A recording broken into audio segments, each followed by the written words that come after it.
Hello friends, we will be making this watercolors in today's video. So let's paint together.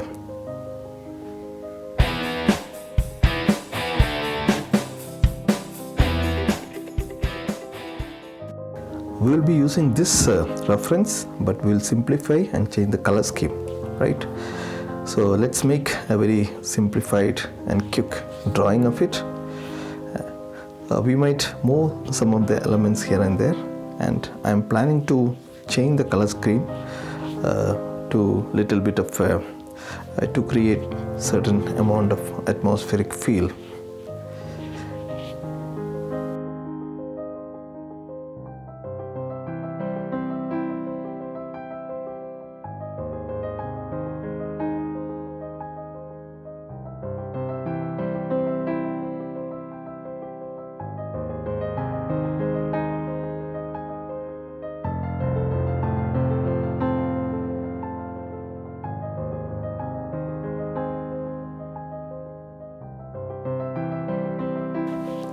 I am paying attention to the details of the boats and some of the structures behind the boat, but rest everything is done in a very controlled way. So we are doing the washing, initial washes, and most of the colors are grayish blue sort of colors, and it is to be frank, it was driven by the left out colors in my palette. So many times my color choice is decided by the left out colors in the palette. So I would suggest not to clean your palette so frequently, right? So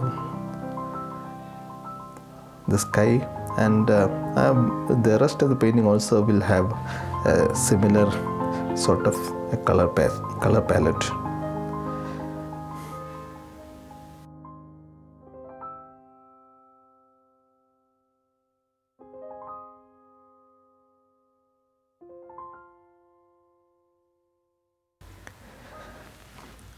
I am allowing a little bit of wet on wet merge for the edges of this particular area, maybe the top edge of the foliages, and allowing a lot of things to merge on this on the paper.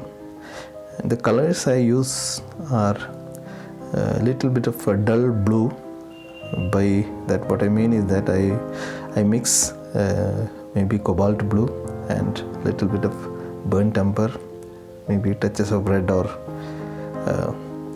violet, so to get a little bit of an earthy tone, little bit of a grayish blue.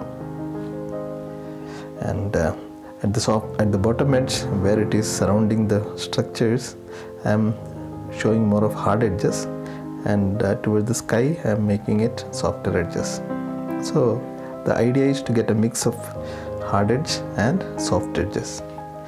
I am using a synthetic brush here, synthetic round brush here, and the paper that I am using is Indian handmade paper. The brand is Chitrapat, and the size of this painting is approximately A4. I would say it is 1/8 of a full sheet. So I am merging different colors, okay, a little bit more brownish color as it comes to the bottom. And when it comes to the ground, I will slowly merge it to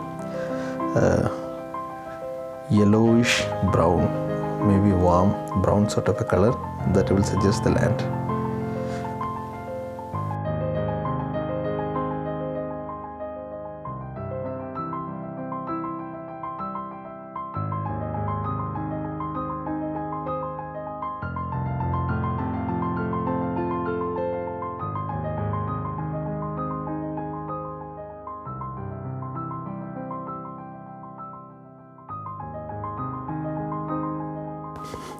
Merging darker colors, darker tones, violetish blue mixed with the brown towards the background, towards the foreground, and I'm covering some part of the boat with the same color so that things get a bit of unified.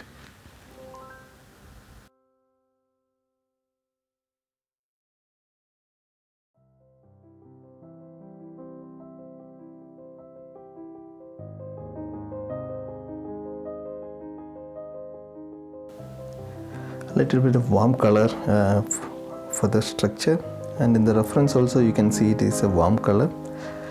So a warm color around surrounded by the blue cool colors will give some contrast in temperature. Now some of the soft edges are modified to give the hard edges of those palm or coconut trees. I personally feel to or prefer to keep a mix of soft and hard edges. If you are enjoying this video, please consider subscribing and pressing the bell notification so that you will get more of my videos and you will get notified.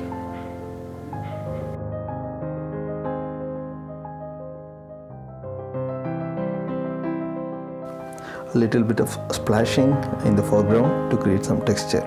So usually you will find a lot of textures on the ground. Rather than keeping the ground very plain, we can give some texture.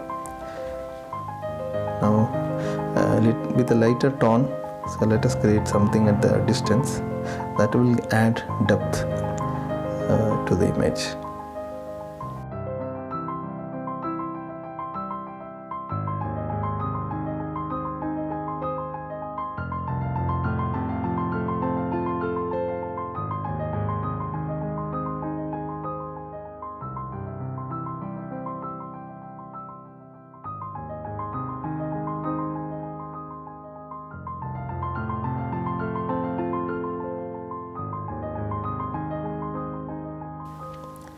Let us now add some volume, some details to the boat, and it is this boat that we will give more attention to, and some touches for the distant buildings, and these are just kind of a suggestion, not too much of details.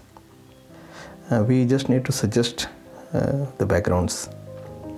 Usually many times I have seen that people spend a lot of time, lot of effort in clearly defining all the details of the background, and that in my opinion is not really necessary. It will be even better if you keep the background as a background, treat the background as a background, and don't to give too much of details, so that your focal element will grab necessary attention of the viewer.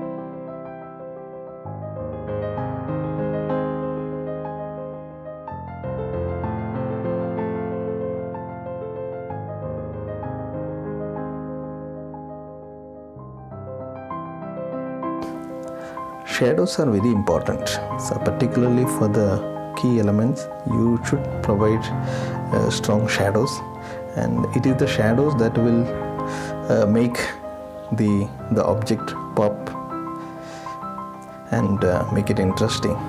So don't go away from defining shadows, and a little bit more of those splashes to create textures. Okay, so this I am loading the brush with a little loose paint and then just tapping on the brush to create those droplets.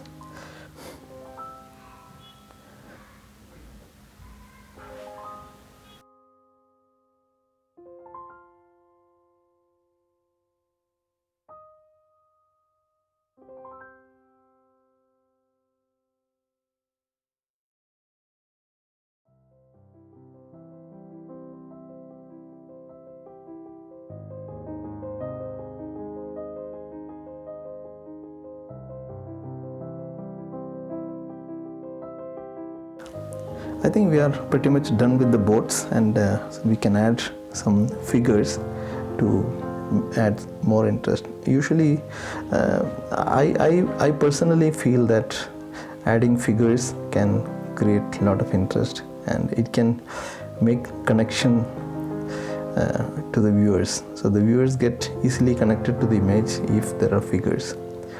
These are just suggestive figures. You have to keep the proportion of the figure with the rest of the scene, maybe with the boat, with the buildings, etc.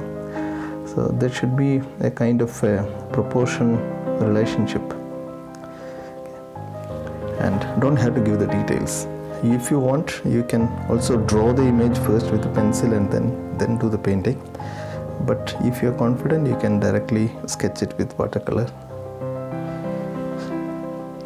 I think we will add a couple of more figures and make it little crowdy and little lively. Right here, we may make a bigger person, and maybe holding a small baby, a kid along with him or her. Okay, don't you just think. Okay, you don't have to really worry about whether it is fully making sense or not. Just have a thought and listen to your heart while making these figures.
Shadows to these figures are also important. They will create the illusion of light. The shadows, particularly in the light area, in the area where already the light is depicted, if you also add sharper shadows, it will even pop up the light more. Some touches here and there, and we will finish it.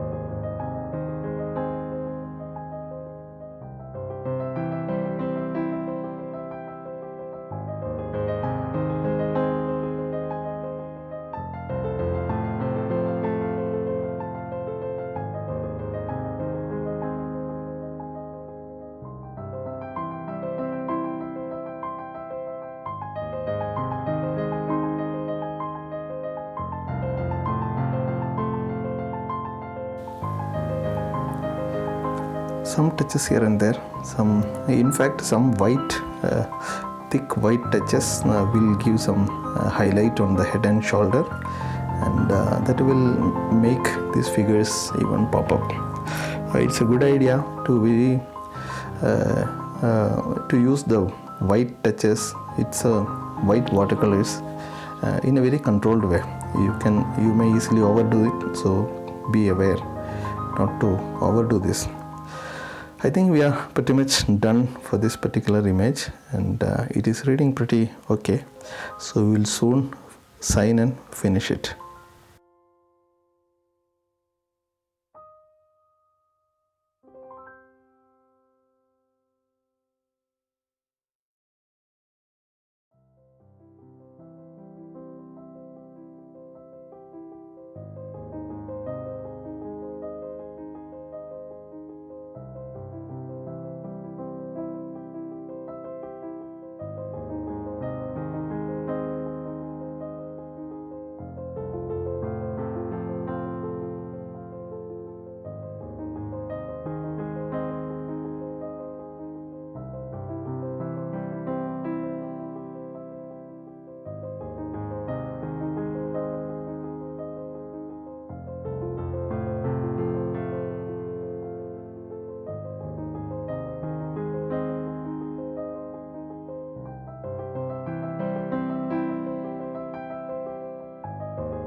So we are ready now. You can take out the tape, and these crisp edges will make it look even better. So maybe we will suggest some birds. So it doesn't have to be precise, just some touches of darker tones. And the tones you will have to consider, it is not very blackish dark and very dark, it is moderately dark, and some more darker elements and shadows etc. on the ground to add little bit of visual interest, not anything else. I think we are done. The thing that you have to note is that you have to stop at some point, and you should know when to stop. That is a big question that everybody faces, when to stop. So you will have to deliberately stop whenever you are looking for what to do next. So thanks for being with me. We are done for this video, and we'll meet you in the next video. Goodbye until then.